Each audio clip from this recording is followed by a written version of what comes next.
And welcome back to Velvet Al Watches Movies, so you don't have to. I hope you enjoy my new theme song. If I have a theme song yet. I don't know. I record these ahead of time before they get released, and I'm currently trying to work on getting someone to allow me to use their song free of charge. So maybe by the time this comes out, it'll have happened. So if I do, in the comments, I'll list who did the song so you can check out more of them. This week, actually, I'm going to do things a little backwards, because I don't think people listen all the way through my podcast, so they don't get the chance to learn about the fact that you can contact me with comments or requests. So, yeah, to let you know, velvetal@hotmail.com. You can email me. Or you can leave a comment on the YouTube video if you're listening to this through YouTube. Either way. And I swear, I will read viewer/listener comments. And I do have one that came in last week on the Velvet Owl Reviews a Pack of Smokes video on YouTube.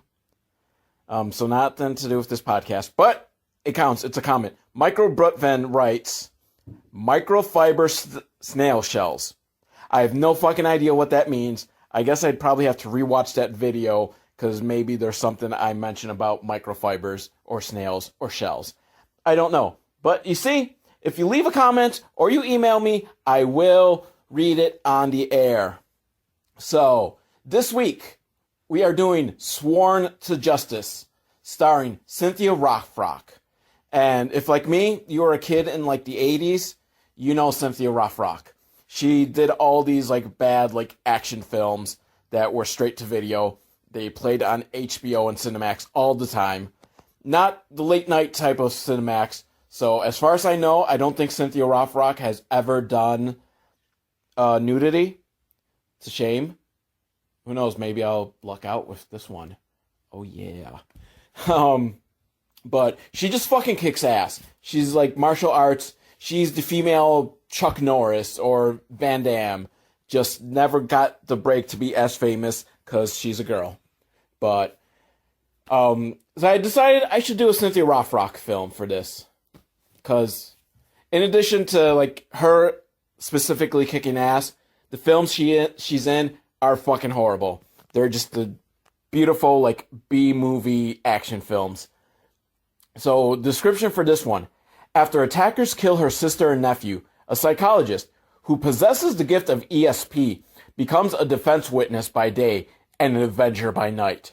And is that not, like, the most kick-ass description you've ever heard for a film? Seriously. Which I imagine being a psychologist who has ESP would probably, like, really help you be really good at the job. Because you can read their minds, and you know if they're lying, you can really get to the root of the matter. And I'm always, like, up for someone who kicks ass by night. So, I'm actually kind of excited for this film. Hey, Brad Dourif's in this, a.k.a. Chucky. It's pretty sweet. I hope he kicks some ass. You know, I can't really think of anything I've seen of his outside of playing Chucky. I mean, he did an episode of The X-Files. That's about it. What else has he done? He deserves more than just being Chucky. But so, the movie starts, and Cynthia Rothrock comes. I don't know if it's her home, or her sister's home, or just some friend's home, but the other girl is dead, and she's crying, so it was someone close to her. But the people who did this, they're still there, and they try to kill her, sneaking up behind her, gonna slit her throat. They messed with the wrong lady, because she then starts kicking ass, just smacking them all about the place. But soon, the numbers game catches up to her, because there's 3 of them, and 1 of her. And numbers game just is not in her favor. Or is it? Because this is Cynthia fucking Rothrock. And so even though they try to hold her down, you know, they foolishly did not hold down her legs. And she's just kicking up a storm with high heels, mind you. So that really fucking hurts. You ever been kicked by a high heel? Me neither. But I imagine it's gotta hurt more than just a normal kicking in the face with a foot. And I'll say I am not happy with the lighting guy, whatever they're called, the cinematographer, whoever's in charge of lighting, because, you know, she's wearing a business outfit, she's got a pretty short skirt on, and she's doing these high kicks, so we should be getting some upskirt shots, but no, they lighted it oh so perfectly so that you can't see anything. But it's Cynthia Rothrock, so, you know, maybe I don't want to see her, like, in a sexualized way, because there's something pure about her ass kicking. You know, I'm torn, but, you know, she kicks all three of the guys, and she starts running out of the apartment, and the head guy, I'm guessing the head guy, because two of them are wearing stockings on their head for masks, and the other guy isn't, but he's got a gun. So I don't know, I guess he's like, yeah, I don't give a fuck if she sees my face, so I'm gonna kill the bitch. So he starts shooting at her, but he's got bad aim because he's a bad guy in an action film. So they're chasing her, and she jumps off the porch. Now mind you, like, this is like a condo complex. So and she must be at least on the 3rd floor. Which, and a condo complex, I think, is equivalent to, like, 10 floors up. It's really fucking high, is what I'm saying. And she jumps. And she lands in the forest that's nearby, hits her head on a tree, and starts rolling down the hill. But that's not enough to completely knock her out, because she's Cynthia fucking Rothrock, of course. A little bump on the head from a tree, it's not gonna stop her. And again, the perv in me hates the lighting guy, because still, so many shots that we could have seen up her skirt, and nothing. Do you not care about the perverts in the audience, Mr. Lighting Guy? But anyhow, she had managed to get the necklace off of her sister slash friend slash something, and with it, because she has ESP, she can see clearly her sister being attacked by these 3 guys. And in the flashback, all 3 guys are wearing the stockings on their face. So, I don't know, head guy didn't care about Cynthia Rothrock seeing his face, but of the one that he did kill, that, like, he had to protect his face from. I don't know. So, sometime later, 2 weeks actually to be exact, because Cynthia Rothrock does bring this up. So it is her home, and I guess she just got driven home from the hospital by her friend, who kind of looks like a discount Gillian Anderson. So if she shows up at all for the rest of the film, she's discount Gillian Anderson. And the house is still kind of a crime scene. Like, there's the yellow police tape, except it's, like, completely ripped and just kind of flapping off the front door. And the chalk outlines are still on the floor. And there's 2 of them. Which, there was only 1 body when she got home that night. So I don't know who the second body is. Like, did she kill one of the attackers? If so, good for you, Cynthia Rothrock. And she's mad because, you know, she just wants to get on with her life. But the detective tells her, like, it's still a crime scene, and they're still investigating. So the detective's trying to go over things, and the sister and her son were killed. So that was the second body, was her son. The sister's son, not Cynthia Rothrock's son, Cynthia's nephew. And Cynthia's just really pissed off over all this. And the detective is trying to find, you know, could it possibly been the sister's husband? Because they're separated, and apparently he was very abusive. But Cynthia Rothrock just completely dismisses that idea. Why? He's abusive, and she broke up with him. could have happened. He could have killed her and staged this fake robbery, which apparently they tried to steal the plumbing. I guess it must have been just very expensive plumbing, maybe. I don't know. She lives in the rich part of town, so yeah, maybe their plumbing is, like, worth more than, like, my apartment. Could be. I don't know. I'm gonna fucking steal her plumbing. Those guys couldn't finish the job, but I will. But she dismisses it. And the detective's kind of, like, surprised, like, doesn't believe it that she beat up 3 guys. Because obviously he doesn't know about Cynthia Rothrock. She will fucking kick your ass. She will kick everyone's ass. But she just shoves him out the door and says, "That's it for now, detective, because you're just pissing me off." Cynthia holds the necklace once again and relives the whole horror of her sister being murdered.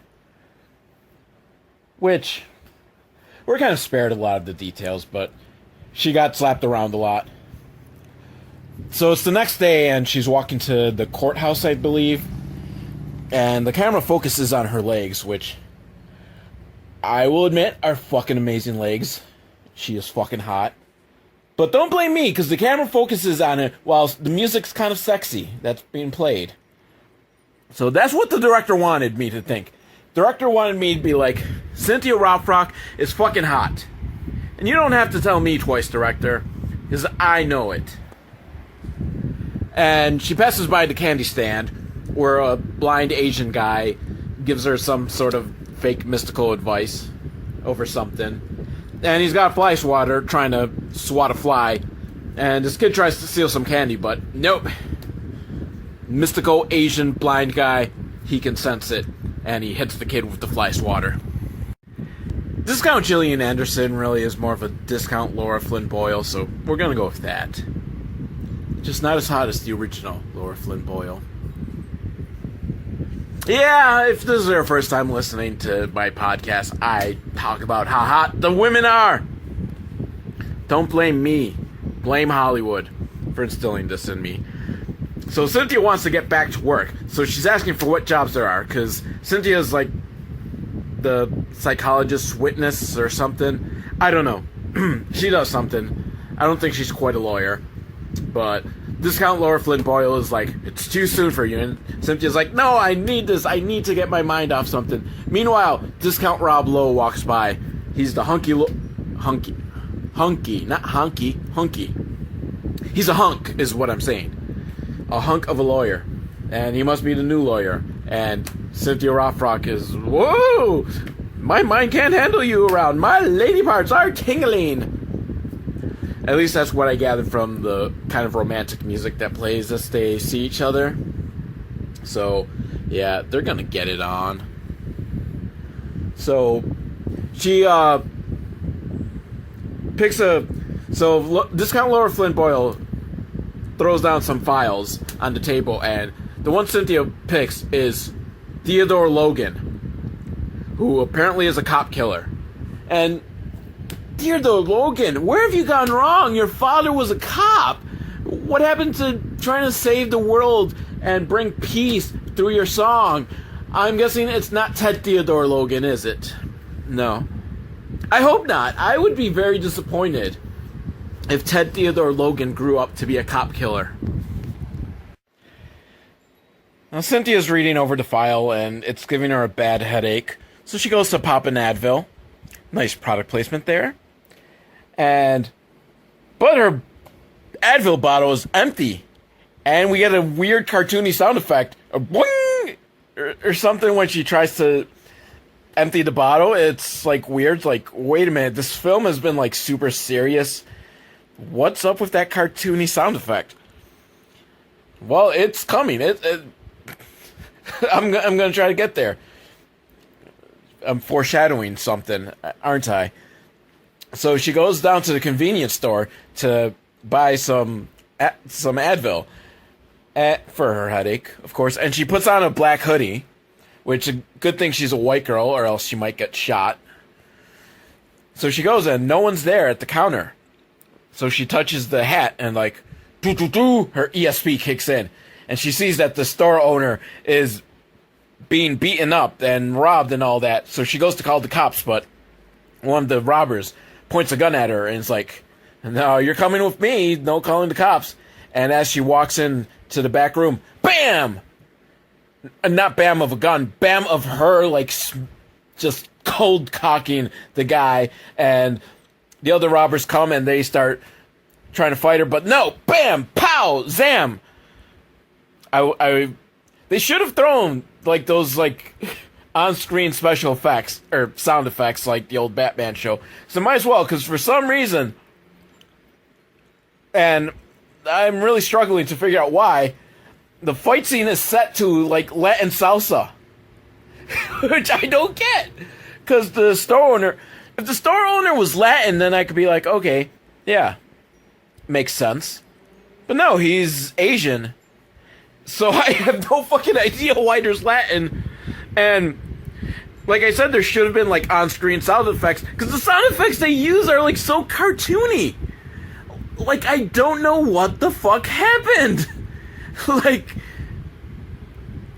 it was just pure, like, you know, this movie's just been serious up to this point, really dark and kind of tragic, and then da da da da da da da da. We got a fight scene with some cartoony sound effects.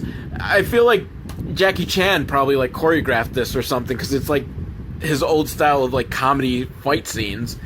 And one guy gets pantsed, and she holds up one guy's human shield, and his buddy's, like, punching him. Like, not even trying to, like, punch around him to get to her. He's just straight up punching him for some reason. And the Asian guy, he's like, he says stuff in Asian, so we get subtitles. But then at the end, he's like, "Holy guacamole!" He says that in English, so the subtitles are in Asian.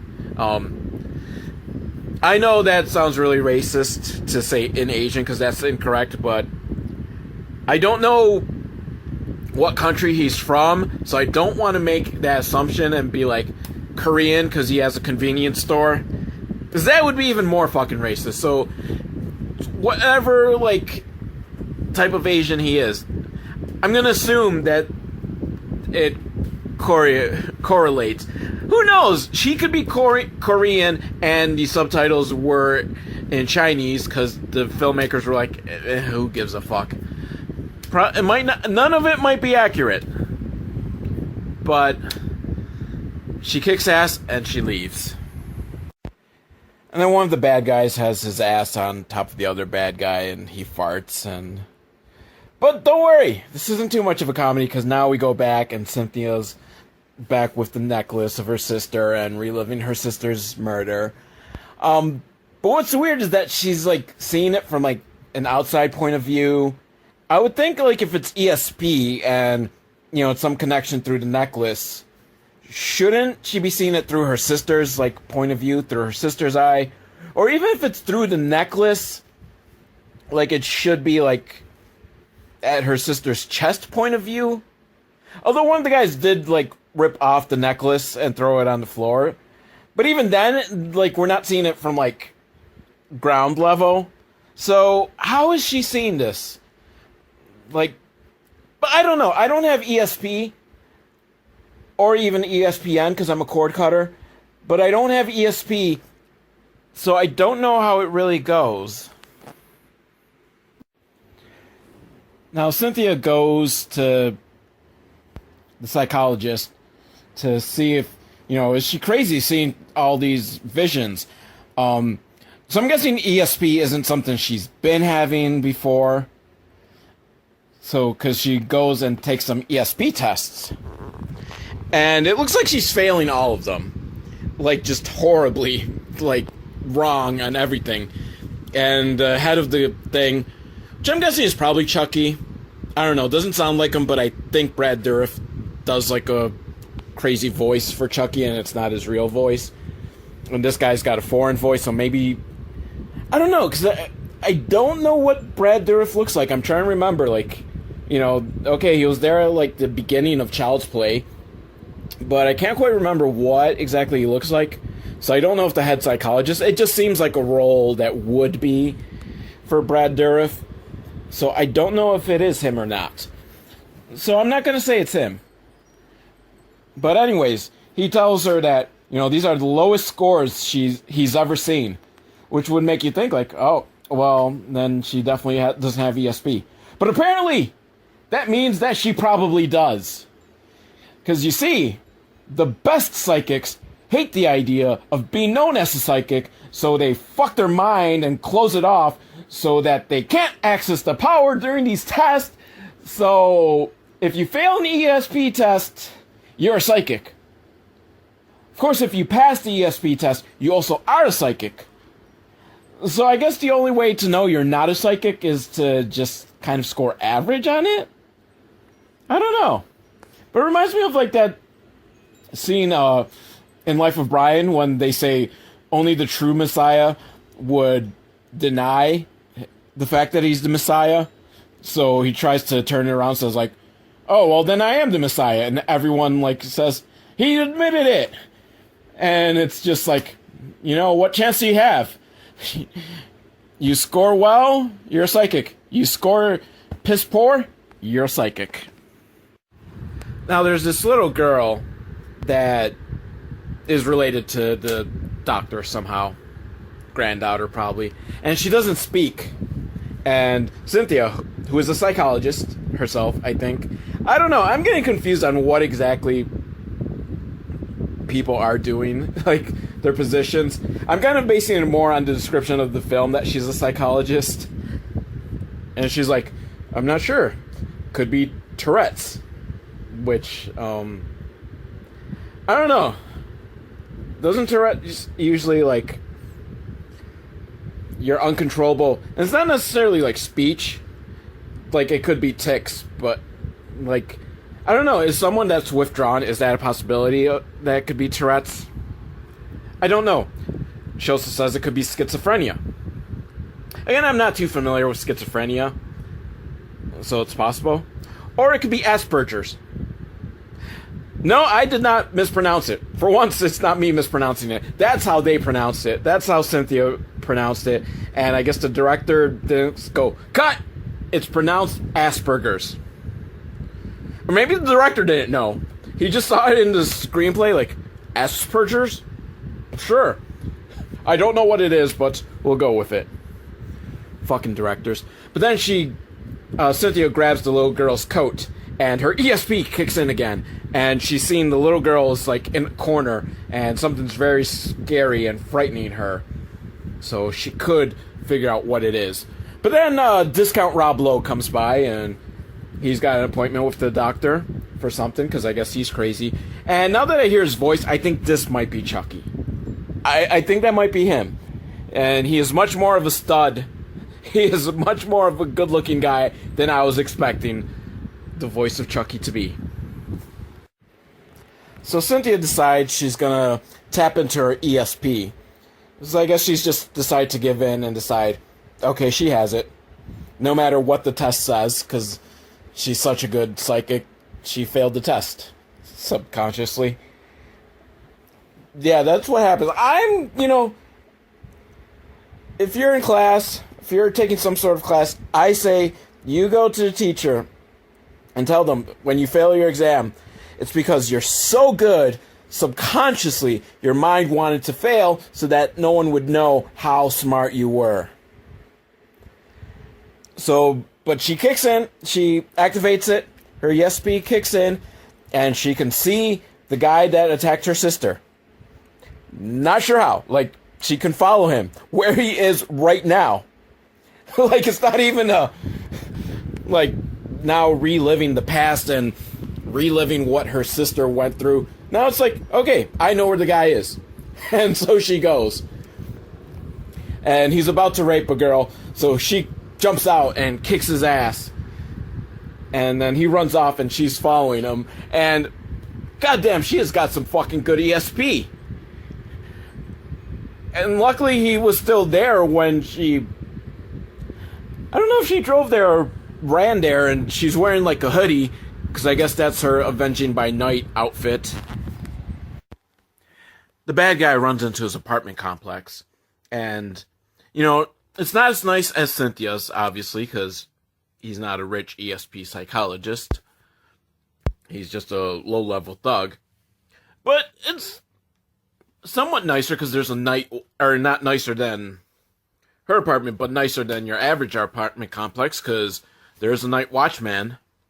Of course, he's completely passed out drunk and for some reason left his keys on the bottle of wine that, I don't know.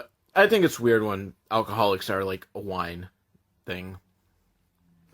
And it's like an upscale drunk. And I think this guy is would be more a Mad Dog 40 drunk. So I'm going to pretend he's drinking some Mad Dog and not wine. He's not upscale enough of an alcoholic to be drinking wine. But he's passed out and left the keys on the bottle for some reason. I don't know why he would put the keys on the bottle in the first place. So Cynthia takes the keys and she lets herself into the bad guy's apartment. He can hear her. Oh, by the way, first he's like, gonna relax by listening to some really loud heavy metal, and he's rocking out. He's playing air guitar, and he's like, I gotta get some rock. And I imagine he means crack rock and not more rock music. But luckily he turns it down in time to hear Cynthia opening the door. So he grabs a chair ready to bash her head in. But it's Cynthia Rothrock. You're not going to bash her head in with a chair. She just starts kicking more ass, and then he gets impaled on the chair because she's that badass that she kicked him with enough force that he fell on the chair, and the chair leg just impaled him, just went right through. So he's dead now. So that's one of the bad guys taken out. And Cynthia says she's not sure if she talks to her dead sister and says she's not sure if she can do this again. But I'm willing to bet she's going to do it and take out the other bad guys that killed her sister. And then she returns the keys to the night watchman and puts them back on the bottle. Which is very considerate of her. Now it's a party over at the office, I think, for something. Dan the Man's running for mayor. I don't know Dan's last name because the sign just says Dan the Man for mayor. I hope he literally just runs as Dan the Man, and on the ballot it just says Dan the Man. That would be awesome. I want, like, some... next presidential election, I want someone to run as Dan the Man. I don't care if your name is Dan or not. Just run as Dan the Man. Or Stan the Man. Or Han the Man. Just something the Man. No last name, just the Man. That would be awesome. And I don't know, everyone's here because there's the lawyer for the case that Cynthia took on, and he's trying to convince her to change her testimony ever so slightly that makes it clear that his client is insane or something and should not be found guilty or something. But the prosecutor's there, and she's like trying to tell Cynthia, like, no, you can't change the report because it's perjury. And Cynthia's just like, I can't be bought off or scared off. She's got integrity. And then, I don't know, some random shots of random women's boobs. Not like full-out nudity boobs, just close-ups of their chests. I don't know. I don't know what is going on with this director. Like, seriously, commit or don't. Just, if you're going to be pervy, just go full on and just be like Skinamax erotic thriller here. Or be serious. Don't throw in these weird fights that have like all these dumb sound effects in them. Just commit, dude. Just commit. Now it's a party over at the office, I think, for something. Dan the Man's running for mayor. I don't know Dan's last name because the sign just says Dan the Man for mayor. I hope he literally just runs as Dan the Man, and on the ballot it just says Dan the Man. That would be awesome. I want, like, some... next presidential election, I want someone to run as Dan the Man. I don't care if your name is Dan or not. Just run as Dan the Man. Or Stan the Man. Or Han the Man. Just something the Man. No last name, just the Man. That would be awesome. And I don't know, everyone's here because there's the lawyer for the case that Cynthia took on, and he's trying to convince her to change her testimony ever so slightly that makes it clear that his client is insane or something and should not be found guilty or something. But the prosecutor's there, and she's like trying to tell Cynthia, like, no, you can't change the report because it's perjury. And Cynthia's just like, I can't be bought off or scared off. She's got integrity. And then, I don't know, some random shots of random women's boobs. Not like full out nudity boobs, just close-ups of their chests. I don't know. I don't know what is going on with this director. Like, seriously, commit or don't. Just, if you're gonna be pervy, just go full on and just be like Skinamax erotic thriller here. Or be serious. Don't throw in these weird fights that have like all these dumb sound effects in them. Just commit, dude. Just commit. Now, Cynthia is leaving the party, but she gets chased down by Discount Rob Lowe, who may be Brad Dourif. Again, I am not 100% sure. He's kind of got the voice. And he's trying to chat her up and basically fuck her with his eyes and stuff like that. But I think she's playing coy. She's pretending to not be interested, but she's definitely interested. She wants the Brad Dourif dick. She wants the Discount Rob Lowe dick. But this upsets Discount Laura Flynn Boyle, who's watching, because she definitely wants that dick. And so she's upset. And then there's some news story about the bad guy who got killed, and the night manager kind of saw someone who seemed like a tiny man. Because, no one's going to believe that a woman can kick ass and kill this scumbag. Fucking sexist society, man. A woman obviously could kick this guy's ass because a woman did. Now, over at a mechanic's shop, there's a group of high-end business class criminals. One of them has an eye patch, but he's not the leader. Which is a shame. I always feel like the guy with the eye patch should be the leader. But no, the leader is this, I'm not going to say tiny, but smaller stature earring guy. And he's giving the plan over to the head mechanic of, they know he's got a chop shop. So they want to join forces. And they'll bring in some cars. And they'll increase his business. They're going to take a cut of it. But, it's going to be more than he's making right now. I think it's a good deal. If the mechanic indeed is running a chop shop, which I'm sure he is. But the mechanic doesn't like it. Because he's a big burly guy. And he grabs a hammer and he's like, yeah, I'm from Chicago. And because, Chicago's the violence capital of the world, I guess. So, he's not scared. So he goes and tries to hit Earring Boy with a hammer. Doesn't work. Earring Boy kicks his ass. And I guess that's why he's the leader. Because he fucking kicks ass. He kicks this mechanic's ass. Kicks him in the face hard enough to send him flying through a window. I love anytime in a film someone gets kicked so hard they fly through a window. Especially if they're kicked in the face so hard they fly through a window. That is perfect. That is like cinema genius. And I don't care how many times I see it. I love it every time. And, Earring Boy's like saying, pretty much don't fuck with him. Or else he's gonna kill the mechanic's family. And to show he's serious, he takes like a nail file and shoves it under the mechanic's fingernails. Like, ouch. Dude. Why did you say no to an obvious, good partnership deal? You would have been made.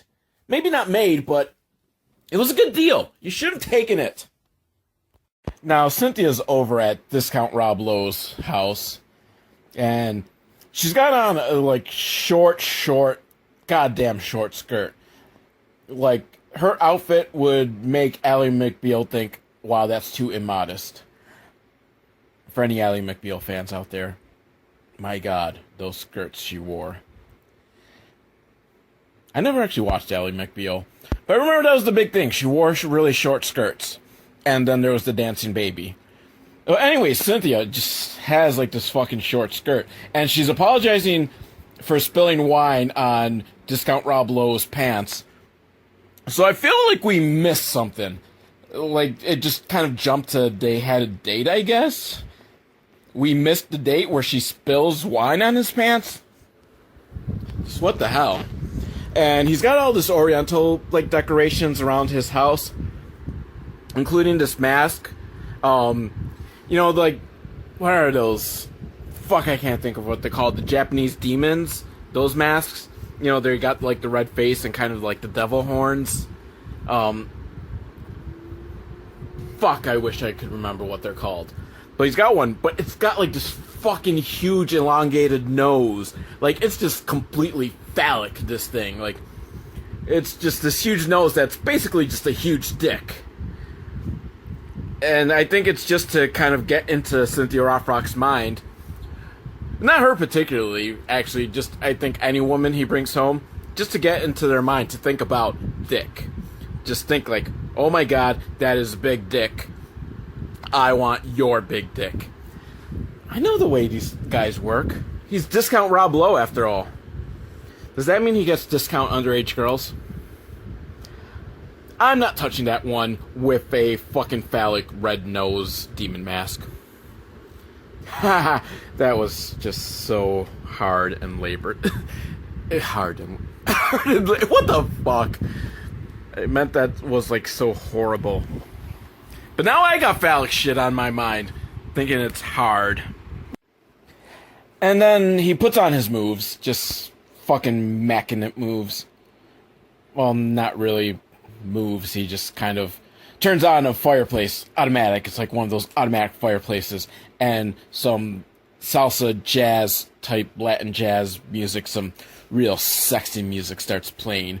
Just kind of weird, because again, like, his fucking house is like decorated in oriental shit. He's got like, see, I don't want to say like Chinese or Japanese, because I'm not sure, but he's got like Asian art of like those old like scroll type arts, and he's got swords, and he's talking to her about Kung Fu and Tai Chi, which makes me think of the song my friend wrote, but because there was this guy in college who taught Kung Fu Tai Chi lessons, and my friend wrote the song about him. Kung Fu Tai Chi, Kung Fu Tai Chi lessons. He looks good, he smells bad, people think he's really sad. Yeah, I'm not giving him credit for that. It's my song now. And so, like, you know, they're flirting with that, so Cynthia decides she's going to show off her, like, Kung Fu Tai Chi moves. And in order to properly do that, she strips down to a negligee. I don't understand it either. Like, I guess that's how you show it off. And it's fucking hot. I won't lie. Cynthia Rothrock doing Kung Fu in a negligee. I really don't understand it. The scriptwriter was like, she's in a negligee. And the director's like, brilliant. And Cynthia Rothrock was like, I don't care. I'm getting paid. And so then she asks Discount Rob Lowe to show off his Kung Fu Tai Chi moves. And he does. But he doesn't strip down to his underwear. So, like, he can do it comfortably in his clothes, I guess. Or he doesn't feel the need to show off his body the way Cynthia Rothrock does. And then she asks him, is it hot in here? Or is it me? Oh, Cynthia, baby, it most definitely is you. Now, Discount Rob Lowe pulls down her underwear, because they're gonna bone. They're gonna get it on. And then the next shot, she's wearing a thong. Fuck, I hate continuity errors. Come on, like, you just... Director, what are you thinking? I know, you're like... Your mind is just kind of completely blown because you're staring at Cynthia Rothrock's ass. And I guess I can't blame you for that, but really, this was a blatant continuity error that you could have fixed. And, you know, they're making out, stripping themselves down to their skivvies, and he takes off her bra, and we get side boob! It's about as good, I guess, as we can get, because the cinematographer, or the lighting guy, whichever one's responsible, again, he is my enemy for this film. because he made sure it was dark so you couldn't see nipple. But side boob. You know, side boob is better than no boob at all. It's going to be my new motto in life. Side boob is better than no boob at all. And while they're getting it on, Discount Laura Flynn Boyle is watching from her car on the street. I don't know how much into the window she can see, so I don't know if she actually can see, like, the full-on them fucking. But she's very upset and jealous, and she seems to be plotting something. Which, lady, why don't you just go up there and be like, want a threesome? Because I'm sure, like, Discount Rob Lowe, he's down for it. And Cynthia Rothrock, she seems open-minded. I think she would give it a shot. Worth trying, you know? You miss 100% of the shots you don't take, so you should just go up and ask them if they will let you in and have some of the fun, sexy times. Meanwhile, the lead detective guy, who's terrible at his job, I think so, is at a warehouse, and he throws a rock or a brick at the warehouse, and out comes Earring Boy and his entourage, which has at least like 20 people in it. He's fucking cool. He's got earrings in both his ears. But you know, they used to say, I don't know if they still say, you know, like, you have an earring in the left side, you're straight. If you have an earring in the right side, you're gay. So, if you have earrings on both sides, that means you're bi, right? This was never clarified to me. But I'm saying that's the rule. That is the rule. If you have earrings in both ears, you are bi. And so, then quicker than you can say police brutality, the head detective guy just beats the shit out of some of the members of the entourage, and, you know, Earring Boy's telling him, like, hold on, you can't do anything. This guy's a cop. Which, fucking police.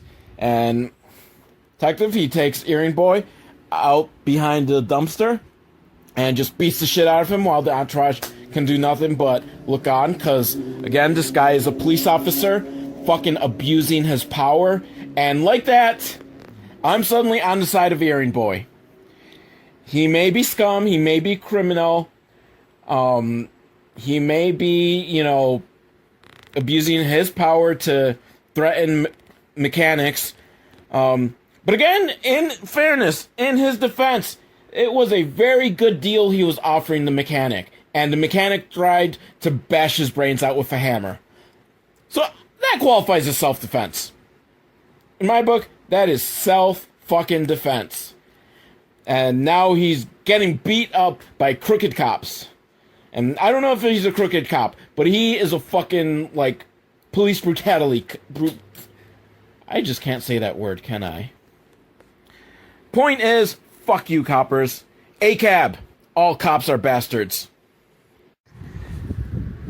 Now, Cynthia shows up at the courthouse because she's got to testify in the big murder trial. Which way is she going to testify? Is she going to be on the side of defense or the side of prosecution? I don't know. I forget. She kind of had the middling, like, testimony, at least written report. So, will it help or hurt? I don't know. I don't care. Who really cares about the trial in this film? But on the radio, there's all these talks about everyone's claiming to be the vigilante that's just kicking ass in the streets. I don't know. Are there more vigilante attacks? Because so far, she's only attacked the one guy and killed him, which is badass. But has she been attacking other criminals as well? Like, is she cleaning up the streets? Like, how is there gonna... Oh, well, no, because she also saved the convenience store guy. So, 2 instances of the vigilante, and everyone wants to pretend to be the vigilante. Vigilante needs to do more. And why would you want to admit to be a vigilante? Because now you're just putting a target on your head. Because the criminals are going to be like, oh, you're the vigilante. Fuck you, you're shot. Meanwhile, the blind guy, he can tell that Cynthia got laid. he can sense it. Because blind people, their senses are much more attuned to people getting laid. But he warns her, don't do anything crazy. I think he knows that she's the vigilante. So Cynthia testifies that, the guy who's on trial, he does sometimes suffer from disillusionment. Yeah. Delusions. Delusions. Because he's got borderline personality disorder, and so he might have been hallucinating when he killed that cop. Did I mention this? It's a cop killer trial. Not important. But so then the prosecutor tries to blindside Cynthia by putting the murder weapon on the stand in front of her, which I'm pretty sure is illegal. Like, can you do that with evidence? Well, I mean, I guess at this point they've already gotten, whatever fingerprints they need from the knife. But it still seems like it's something that the judge wouldn't allow to just be like, here's the knife. You think a delusional person would kill with that? I'm not really sure what the point they were trying to make. But then Cynthia touches the knife. Again, I don't know if this is, legal. Isn't this all grounds to get this case thrown out?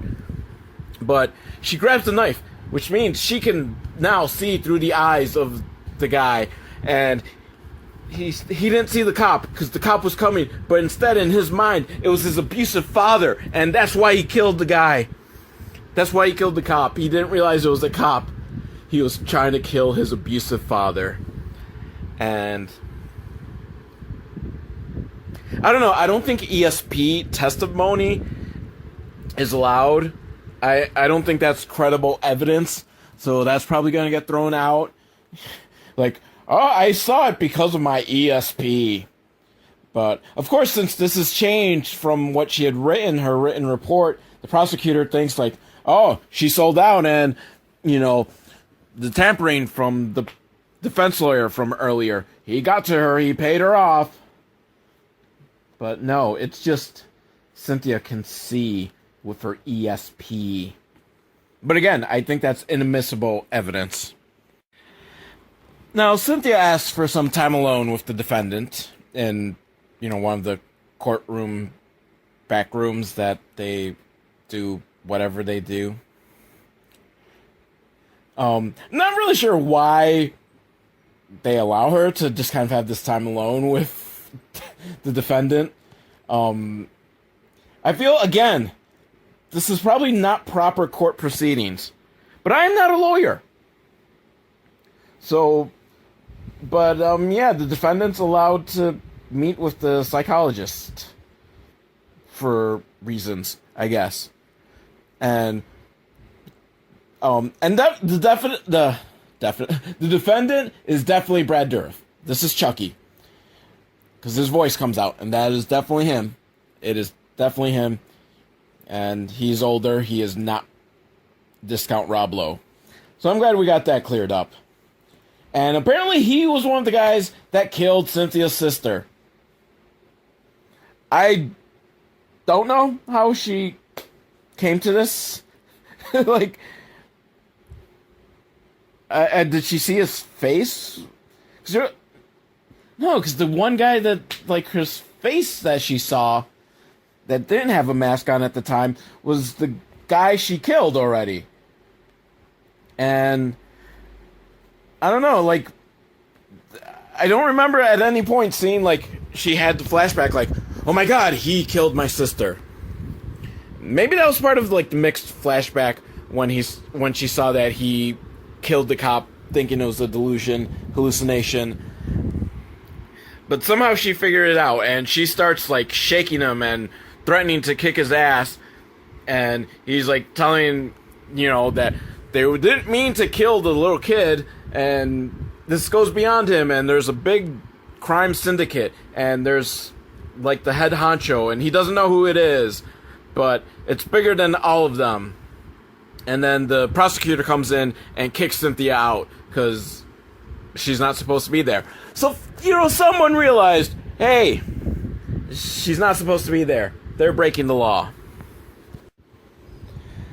Okay, I gotta take a break because this film is just giving me a headache right now. She holds the knife of some. I don't know which murder knife this is, which I don't know how she's gotten a hold of any murder knife. Like, it's evidence for something, right?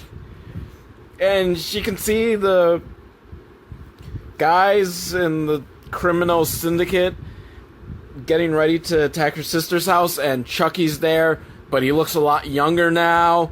So I don't know, is this happening like years afterwards and they still haven't brought the murderers to justice? Possible. And apparently the vigilante like sent a letter to the mayor, and the mayor responded, not knowing, like, this vigilante could be like, A, it could be a completely crackpot, because they are a vigilante, just kind of taking justice into their own hand. B, you don't know that this letter actually is from the vigilante. But, claiming there's a crime syndicate, and people high up in government are involved, and why did... My brain is broken. Excuse me for a moment. Cynthia's ill-defined ESP powers lead her to the next guy that, attacked and killed her sister. Which I still don't quite get, how the ESP is working here. Has she formed, a mind link with them that she knows exactly where they are? So this guy, he's robbing an armored truck. So she comes by. She needs a better outfit. Her vigilante suit is a hoodie. How is that gonna scare people off? You gotta be like Batman, drive fear into the hearts of evil men. But this one's not so easy because he's got a gun. So he's shooting at her, so she can't rely purely on her martial arts. So she uses her cunning. And she sets off a smoke grenade. And while the guy can't see what's going on, she puts a brick onto what did it call? The accelerator of a car, so that the car goes flying and runs him over. And I don't know, does that work? If you leave a brick, well, I guess if the brick's heavy enough, it's not going to fall off the accelerator. So yeah, it would keep going. But do they drive straight? Our world is kind of this weird thing where there's no true straight. Because since the Earth is round and has a gravitational pull, it's going in orbit, there is no true straight. If you were to close your eyes and try to walk in a straight line, you will not walk in a straight line. Now, granted, the distance isn't short enough for it to matter, so it was kind of a short line. Where was I going with this? Why am I rambling on about the Earth? So the guy gets hit by the car, and Cynthia says, oops, and walks off. As far as one-liners in action movies go, that ranks very, very, very low. But it's Cynthia Rothrock, so I'll give her a pass. So the next day, Cynthia and Discount Rob Lowe go back to her place after lunch, and they're all hot and horny, so they strip down to their underwear and start making out all over the house until they finally get to the bed and bang. And while she's not topless, she is wearing a see-through bra. So that's close enough for me. Hooray, Cynthia Rothrock. So I guess this movie gets a passing because we get to see her nipples. I don't make the rules. This was taught to me by Roger Ebert. If a movie shows Cynthia Rothrock's nipples, it gets a pass. I don't know why it's only applied to Cynthia Rothrock, but that was Roger Ebert's rule, not mine. It's nighttime, and since Cynthia's a little minx, she wants to get some more. She wants to get it on, but Discount Rob Lowe, he's too busy meditating, and he's suspecting something's off. Something's not right, because A, she has bruises all over her body. Somewhere, I guess. I didn't see any. So I'm guessing between her thighs. she's got bruises on her vagina. Because that's the only part I didn't really see. Okay, I didn't inspect her body the whole way. But as far as I could tell, like, she didn't have any on her arms or legs, which would really probably be the main points if the bruises are from all the fighting she's been doing. We didn't see any. So her vagina is kind of the only thing I can guess. Because we kind of got a flash of her stomach. She didn't have bruises. So, and no bruises on her back. So really, the vagina is the only spot we didn't get to really see. So I gotta assume that's where the bruises are. And she's also found the weapons that she has. He's found a gun and a knife. And I don't know if they're her weapons or they're the weapons from the bad guys that she's using for the ESP. Since they must be, because she hasn't actually used any weapons in any fight yet. She's just used, like, her feat of fury and a flash grenade. She did have a flash grenade. So she must have a stockpile of weapons. A very small stockpile. But this makes her mad, so she kicks Discount Rob Lowe out of the house. Because, who's he to dare tell her what to do? And now, I'm assuming she uses her ESP. We don't actually get to see her this time with the weird flashbacks and all that. But she makes it to the chop shop. I'm not sure if it's the exact same chop shop that earring guy, demanded earlier in the film. But she goes there. She starts a fire. And she's going to burn the place down, but she's caught by a couple of the guys. Like, oh no. So she uses more of her martial arts, kicks some ass, beats up Eye Patch Guy. I'm glad he at least got to come back for a little bit. Kills a guy using jumper cables. But to be fair, he's the one who brought out the jumper cables. He was going to kill her with the jumper cables, and she just turned the tables and killed him. And then whichever one of the criminals was the one that was part of the killing of the sister, he's like, I'm the one who said to leave no witnesses, so come for me, bitch! Words he would live to regret. For a very short time. He only lived a very short time. Because the fire's still going on, so she just creates the fire even bigger with the gasoline cans, and the whole place just blows up. Kabow! What kind of explosion sound is that? Kabow! Yeah, that's kind of it went kabow. And Discount Laura Flynn Boyle, she was in a car and she saw it. I don't know if she saw Cynthia Rothrock, but she saw that the chop shop got blown up. And now calls made to Earring Guy. I don't know if it's from Laura Flynn Boyle yet, but Earring Guy gets a call about the explosion. So Earring Boy has gathered up all the people who've survived the explosion of the chop shop, including Eye Patch Guy. So I'm hoping Eye Patch Guy kind of, he's gonna play into the end, right? He's got a fucking eye patch. You don't give a character an eye patch unless he's gonna be, important for something. It's fucking Chekhov's eye patch.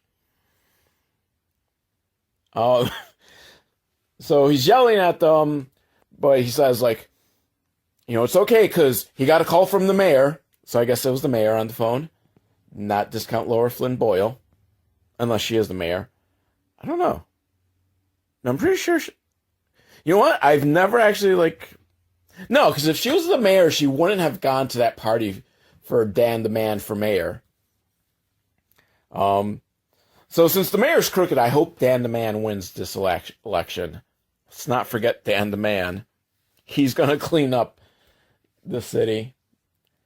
But Earring Boy says he knows who she is now. Which I kind of was on the assumption that they knew who she was. I mean, especially at least the one guy that before he exploded, he said that he was the one who said for no witnesses.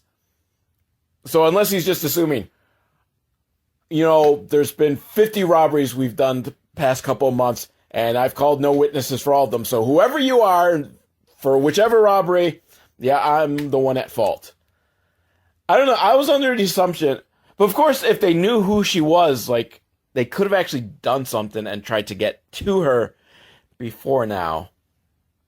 But anyways, Earring Boy knows who she is, and so he's going to do something. Back at the courthouse, Cynthia's trying to avoid Discount Rob Lowe because, you know, things didn't end so well for them. And Discount Laura Flynn Boyle's like, don't worry, I'll pull around back and you can escape that way. And so, meanwhile, Cynthia Rothrock talks to the blind candy store guy who's trying to warn her of some dreams of something. And Discount Rob Lowe corners her like, we gotta talk. But no, Cynthia's holding Discount Laura Flynn Boyle's purse. And the ESP kicks in. And she can see Laura Flynn Boyle, Discount Laura Flynn Boyle, going to her car. Which luckily it's parked like completely far away from any other car or anything. And she puts the key. And kaboom. And it's one of those bombs that's attached, I guess, to the door instead of the ignition. Which I feel like the ignition one is the bomb to go for, right? Isn't that like so that they don't sense anything until they start the car?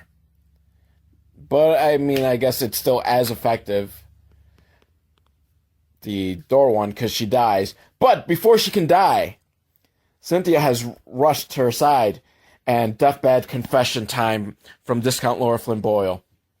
See, she's been upset about the relationship between Cynthia and Discount Rob Lowe, but not because she wanted Discount Rob Lowe for herself. No, she wanted Cynthia Rothrock for herself. It's a shame. You know, mid-90s action films, they just don't allow for lesbians to find love. Cynthia thinks it's all Discount Rob Lowe's fault because she told him something and she thinks somehow this all led to something. I don't know.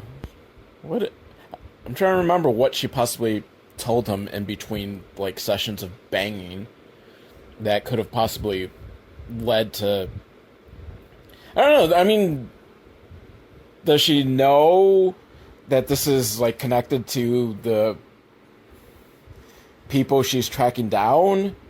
Did she tell him that she was the vigilante? I don't remember. But she gets mad and storms off, and the head police detective there tells her that he'll protect her. I don't trust him. So remember earlier, he was beating the shit out of Earring Boy and saying he runs this town. So, I don't know. This police detective's kind of sketchy. Earring Boy's waiting at his club because he knows Cynthia's going to show up. Because, of course, he's, expecting it. He knows she's the vigilante and that she will be coming after him. And, by the way, he's got the charred corpse of his brother there. Put into clothes, and I'm guessing put a wig on him. I don't know. The corpse has hair. But considering that he was burned in the explosion, wouldn't, like, his hair be singed, or at the very least singed, if not completely burned up? But, yeah, this guy's fucking crazy. But, sure enough, Cynthia shows up, and they have an exchange of words, and she wants to know who's, like, the head honcho, and they get ready to fight their, they kind of have a face-off, sort of like in the Michael Jackson Beat It video. It looks like that they're about to, like, kind of go at it, except, they don't have their hands tied, and, Michael Jackson probably is not going to pop up singing, and then everyone just starts dancing. Which I think the world would be a better place if all problems were resolved through dance-offs. Screw violence. Instead of, like, anytime you're about to do anything violent, dance-off. And you respect the rules. The winner of the dance-off wins. No whining about it. This is how war should be. Dance-offs. Meanwhile, Discount Rob Lowe has tracked someone's car, I'm guessing Cynthia's car, using, pretending that it's his car, and a policeman, like, took him to it, because it had, like, a tracking device, and I don't know. Like, would the police really do that? Like, yeah, that's your car? Sure, whatever. I mean, I guess you could just file a report, but I don't know. Don't police, like, if you file, like, a missing car report, do some sort of, like, checking on the car? Maybe because it had the tracking device, they're like, well, you know the tracking device, so... Remember, this is the 90s. Did they have tracking devices? They must have. Yeah, early 90s GPS. So, he lucked out. So they have their fight, and Earring Boy is actually doing very well, and he's about to beat Cynthia. He kicked her in the face, and she's down, and he's going for the kill, but then, gunshot. The lead detective is here to put a stop to this. But not to save Cynthia, because see, lead detective man, he's the one that's actually in charge. He's the head honcho. And he's just mad about all this that's going on and how she's been just fucking his shit up. And he figured it out. She's psychic. Because when he was at her apartment earlier, he saw all those books about psychic stuff and ESP. So he's figured it out. And, you know, no one, like, kind of bats an eye at that either. Like, you would think, like, Earring Boy and the rest of his gang would just be kind of like, you fucking crazy? Psychic? It's bullshit. That isn't real. No, everyone just kind of like, oh, yeah, that makes sense. like even, like, head detective guy, like, doesn't even stop to think, like, no, she can't possibly be a psychic. That's bullshit. And so, head detective guy is about to shoot Cynthia, because, you know, she's fucking his shit up. But then, the window's broken. Someone breaks it with a rock. And in the distraction, Cynthia kicks the gun out of his hand. And then big kung fu, or not kung fu, I'm just saying martial arts, because I don't know what kind of martial arts it is that they're fighting with. But it's a big fight, and Discount Rob Lowe comes in, and he takes his shirt off, because I will admit it, I'm secure enough in my sexuality and my masculinity that I can say he is a good-looking dude. And damn right he should be fighting with his shirt off. I think Cynthia should also be fighting with her shirt off. But she's not going to do that. She's too classy. And I think I've mentioned before on this podcast, and I really wish I could remember the name, but I saw a movie when I was younger, like on HBO, like 2 in the morning, like one of these bad, like, martial arts type films where the woman's like a police detective / vigilante or something, and there's a fight scene where she is topless. And damn it, I wish I could remember the name of this film, because that has got to be the greatest film ever. Granted, I could probably just Google it, topless fight scene, but it's probably going to be a lot of Foxy Boxy that comes up instead. So, there's fights, and police are in the vicinity. I don't know why. They just are, and they hear gunshots, so I think they're about to come in. So a lot of fighting, a lot of kicking in the face. Just all I ask for films. That's all I've realized doing this podcast, there's 2 things I love. Titties and people being kicked in the face. That's fantastic. Which is why I want to find that movie where the topless woman is kicking people in the face. Actually, I don't remember if she actually kicked anyone in the face, but I am making this movie. I am making a movie called Topless Women Kicking People in the Face. And it will be the greatest film ever. Seriously, those are the 2 greatest things in films. So lots of fighting, and somehow the head detective and Cynthia find themselves on the roof of the building, and the head detective's got his gun out. He's gonna shoot her,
this week's theme was the living brain deads never fuck with cat girls, which I think is about cat girls and how you shouldn't fuck with them.